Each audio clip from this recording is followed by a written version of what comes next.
Réussir le DELF, scolaire et junior, niveau B2. Production orale.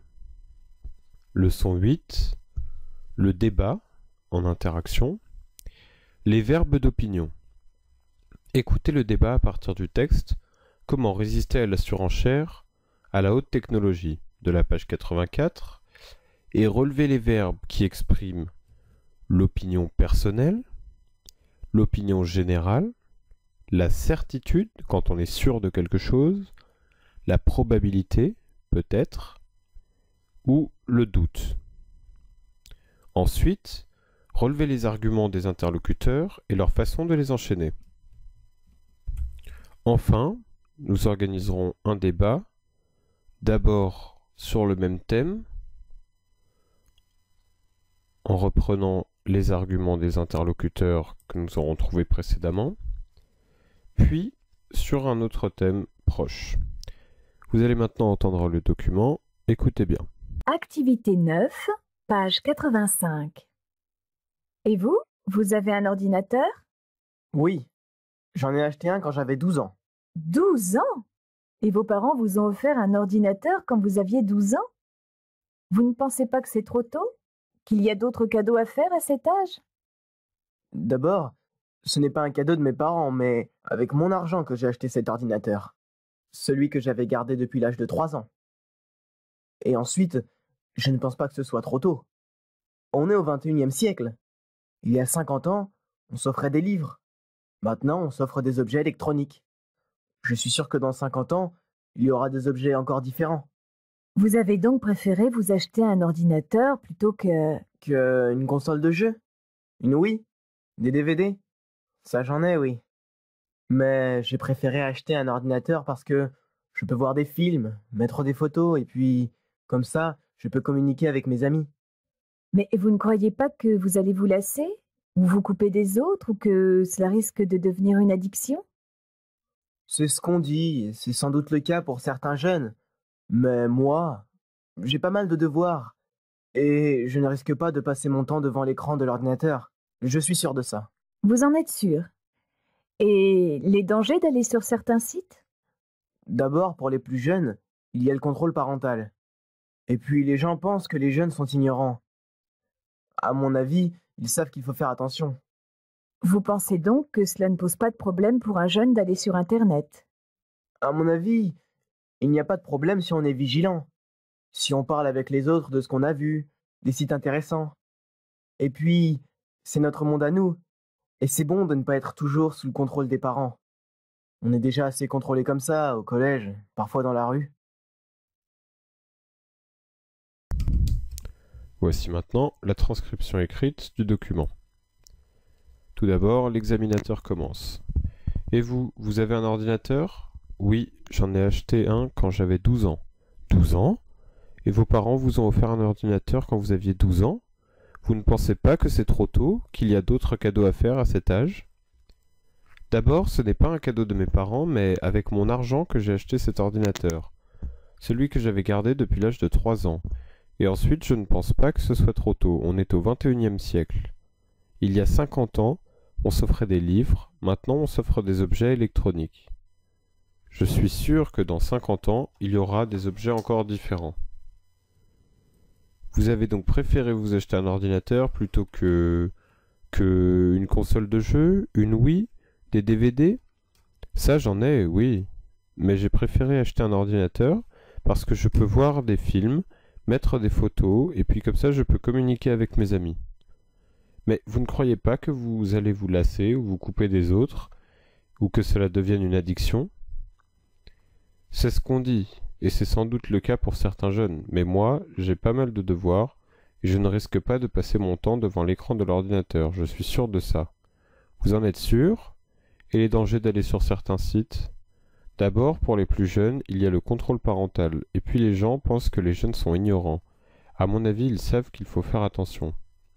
Vous pensez donc que cela ne pose pas de problème pour un jeune d'aller sur Internet? À mon avis, il n'y a pas de problème si on est vigilant, si on parle avec les autres de ce qu'on a vu, des sites intéressants, et puis c'est notre monde à nous, et c'est bon de ne pas être toujours sous le contrôle des parents. On est déjà assez contrôlé comme ça au collège, parfois dans la rue.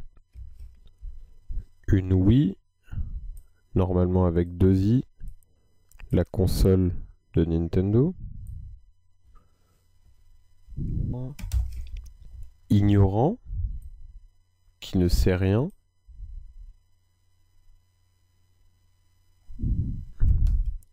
Voyons donc maintenant le corrigé de l'activité. Tout d'abord, il fallait trouver les mots qui exprimaient l'opinion personnelle et l'opinion générale. Tout d'abord, on a l'avis du candidat avec « je ne pense pas ». C'est donc le verbe « penser » qu'il fallait repérer. On utilise tout le temps le verbe « penser » pour exprimer justement ce qu'on pense. Puis, pour l'opinion générale, on a, encore une fois par le candidat, c'est ce qu'on dit. On a une valeur générale ici. Tout le monde, c'est ce que tout le monde dit. Mais aussi, les gens pensent, au pluriel évidemment. Pour l'opinion personnelle, il fallait donc trouver « je ne pense pas que ce soit trop tôt ». Et pour l'opinion générale, c'est ce qu'on dit et les gens pensent que, puis l'avis. Ensuite, nous allons chercher la certitude, la probabilité et le doute. Tout d'abord pour la certitude, le candidat nous dit « je suis sûr que dans 50 ans il y aura des objets encore différents ». Donc être sûr, encore une fois il le répète, je suis sûr de ça, sûr avec un accent circonflexe. Ensuite la probabilité est exprimée par je ne risque pas, c'est-à-dire il n'y a pas de risque, il n'y a aucune probabilité que ça m'arrive. Enfin, on a le doute, exprimé dans ce texte par l'examinateur. Vous ne croyez pas que, mais aussi vous en êtes sûr, encore une fois, être sûr. Et vous pensez donc que cela ne pose pas de problème, donc que c'est bon pour les jeunes d'aller sur Internet. On a donc vu pour la certitude, je suis sûr que dans 50 ans, et je suis sûr de ça. Pour la probabilité, c'était le verbe risquer, je ne risque pas. Et pour le doute, vous ne pensez pas que, vous ne croyez pas que, et vous en êtes sûr. Les trois sur le ton d'une question, puisqu'on met en doute la parole. Il faut maintenant repérer les arguments de chaque interlocuteur. Tout d'abord l'examinateur, 12 ans, étonné. Il reprend le chiffre donné par le candidat. Il trouve que 12 ans c'est trop tôt. Puis, vous avez donc préféré vous acheter un ordinateur plutôt que, sous-entendu, autre chose qui aurait pu plus lui plaire. Ensuite, mais, donc une opposition par rapport à la réponse du candidat. Vous ne croyez pas que vous allez vous lasser, ou alors à l'inverse, y passer trop de temps, ça devient une addiction. Ensuite, vous êtes sûr, pour bien exprimer le doute.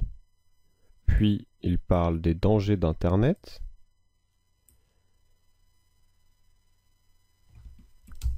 Et enfin, encore une fois, il reparle des dangers d'Internet pour bien appuyer son argument. Pour l'examinateur, on a donc vu 12 ans, de façon étonnée. Il reprend l'information de l'interlocuteur. Vous avez donc préféré, donc choisi plutôt que. Le donc indique la prise en compte d'une décision définitive de l'interlocuteur. Mais vous ne croyez pas. Pour semer le doute. Vous en êtes sûr, encore une fois. Je suis sûr de ça qui a été repris dans cette question. Vous pensez donc, le donc fait référence au point de vue de l'interlocuteur. Ensuite, voyons les arguments du candidat. Il répond tout d'abord au premier argument en disant qu'il n'est pas trop jeune et qu'il a payé l'ordinateur lui-même grâce à son argent qu'il a économisé. Ensuite, il donne les avantages de l'ordinateur par rapport à une console de jeu. Puis, il dit qu'il a trop de devoirs pour passer trop de temps devant l'ordinateur. Il en est sûr, il appuie ce qu'il dit. Ensuite, pour contrer l'argument de l'examinateur sur les dangers d'Internet, il dit qu'il sait qu'il faut faire attention. Et enfin, il explique pourquoi, car si on est vigilant, qu'on fait attention, on parle avec les autres de ce que l'on voit, on va sur des sites intéressants. Pour le candidat, il fallait donc relever d'abord ce n'est pas, mais avec donc des oppositions dans ce qu'il dit, celui que, ensuite que, une console de jeu, il reprend la fin de la phrase de l'interlocuteur, il prend donc la parole, mais j'ai préféré plutôt que. C'est ce qu'on dit, reprise de l'idée exprimée par l'interlocuteur pour rebondir et donner son point de vue, mais moi, avec l'opposition. Il parle donc de l'opinion générale et l'oppose à son opinion. Ensuite, d'abord les plus jeunes, puis les gens, et à mon avis, si, et puis, et, il donne des conditions pour contrer l'argument de l'examinateur. Nous allons maintenant voir ce que l'on peut penser des arguments des interlocuteurs. Est-ce qu'on est d'accord ou pas d'accord? Le premier argument de l'examinateur, qui reprend l'âge auquel le candidat a acheté son ordinateur, 12 ans, en disant que c'est trop jeune.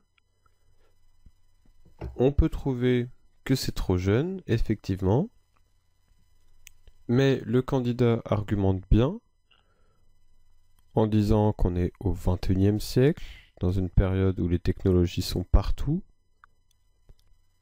et que peut-être dans 50 ans, on s'offrira d'autres objets que des objets électroniques.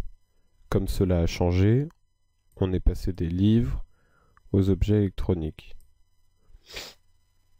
Ensuite, l'examinateur exprime la possibilité d'avoir acheté autre chose, comme une console. Mais, effectivement, on aurait pu acheter une console de jeu.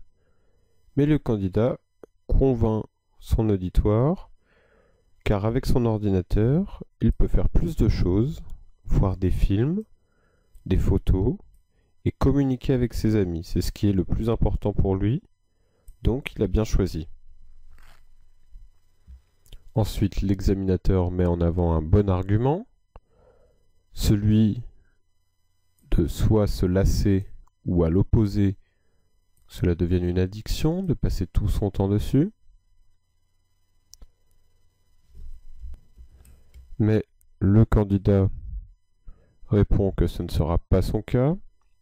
Il n'y a pas vraiment d'argument, si ce n'est qu'il dit avoir pas mal de devoirs et donc il ne pourra pas passer tout son temps devant l'ordinateur. Mais la première partie de sa phrase, quand il dit « c'est sans doute le cas pour certains jeunes, mais pas pour moi », il n'y a pas vraiment d'argument ici. On peut donc facilement démonter cet argument. Ensuite, l'argument des dangers d'Internet est un argument majeur et qui est sûrement l'un des plus importants dans ce débat. Le candidat réplique avec évidemment les logiciels de contrôle parental qui existent et qui fonctionnent.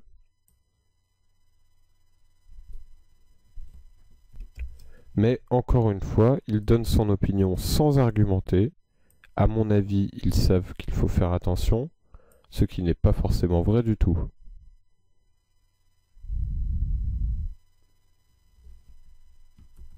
Voyons ensuite un autre débat sur un thème proche. nous allons choisir le mobile, donc le téléphone portable.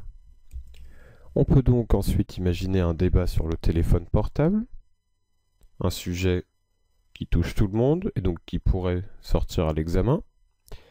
C'est un thème proche, on va donc retrouver des arguments déjà utilisés dans le débat précédent sur les ordinateurs. Effectivement, les téléphones portables et les ordinateurs ont de nombreux points communs, c'est un sujet très proche, donc forcément, on va réutiliser certains arguments. Donc, si on est interrogé sur ce sujet, il va falloir d'abord donner des arguments. Par exemple, on est tout le temps joignable, en permanence, et connecté. La communication est plus facile dans les endroits isolés, donc lointains, comme à la campagne, à la montagne, pas en ville, évidemment. En cas d'urgence, on peut se signaler rapidement à la police ou aux pompiers. Effectivement, avec un téléphone portable, on peut alerter les secours si on a un problème.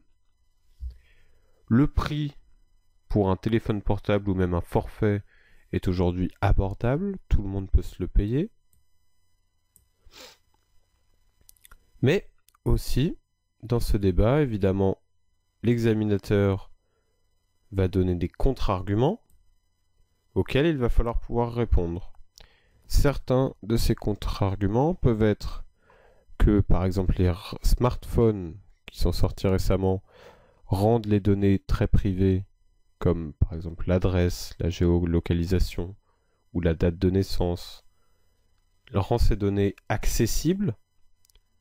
Des gens peuvent y accéder. Il y a une perte d'intimité puisque l'on est tout le temps joignable. On n'est donc jamais tranquille à moins d'éteindre son téléphone. Ensuite, les ondes des téléphones portables sont mauvaises pour la santé. Des études l'ont prouvé. Il y a de plus en plus de vols de téléphones puisqu'ils sont de plus en plus chers. Donc ils ont plus de valeur et intéressent plus les voleurs. Voilà donc les arguments qu'il faudrait trouver pour ce thème et les contre-arguments auxquels il faudrait répondre.